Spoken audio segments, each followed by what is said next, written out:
Hello everyone, আসসালামু আলাইকুম। আশা করি সবাই ভালো আছেন, সুস্থ আছেন। আজকে আবারও একটি জাতীয় বিশ্ববিদ্যালয় সম্পর্কিত ভিডিও নিয়ে আসলাম।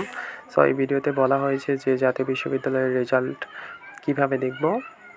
তো তোমরা যারা এখনও জানো না যে জাতীয় বিশ্ববিদ্যালয়ের রেজাল্ট কীভাবে দেখতে হয়, তাদের জন্য এই ভিডিওটি। অ্যান্ড যারা ভাবতেছো যে রেজাল্ট ওয়েবসাইটের মাধ্যমে দিবে নাকি মেসেজের মাধ্যমে দেখতে হবে, সো তারাও ভিডিওটা দেখো, তাহলে বুঝতে পারবা।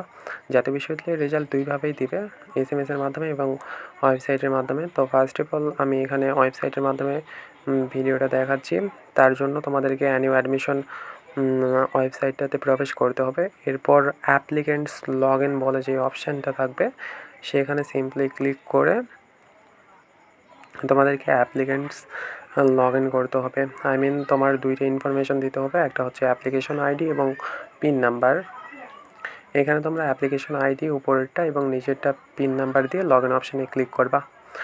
তাহলে তোমাদের সামনে একটা নতুন পেজ ওপেন হবে, যেটা তোমরা এর আগেও অ্যাডমিট কার্ড ডাউনলোড করছিলা এই পেজ থেকে। সো এখানেই তোমাদের রেজাল্টটা দেওয়া হবে। ডাউনলোড অ্যাডমিট কার্ডের উপরে কিংবা নিচে একটা নতুন অপশান অ্যাড হবে, যেটা রেজাল্ট লেখা থাকবে। সো তোমরা ওখানে ক্লিক করলে তোমরা কোন কলেজ এবং কোন সাবজেক্ট পেয়েছো সেইটা তোমরা দেখতে পারবা। সো এইভাবেই ওয়েবসাইটের রেজাল্ট দেখার নিয়ম, আর এইভাবেই জাতীয় বিশ্ববিদ্যালয়ের রেজাল্টটা দিবে। সো আজকের ভিডিওটা এই পর্যন্তই। দেখা হচ্ছে নেক্সট কোনো ভিডিওতে। যদি ভিডিওটা ভালো লাগে তাহলে অবশ্যই লাইক, কমেন্ট, শেয়ার করবেন। ধন্যবাদ।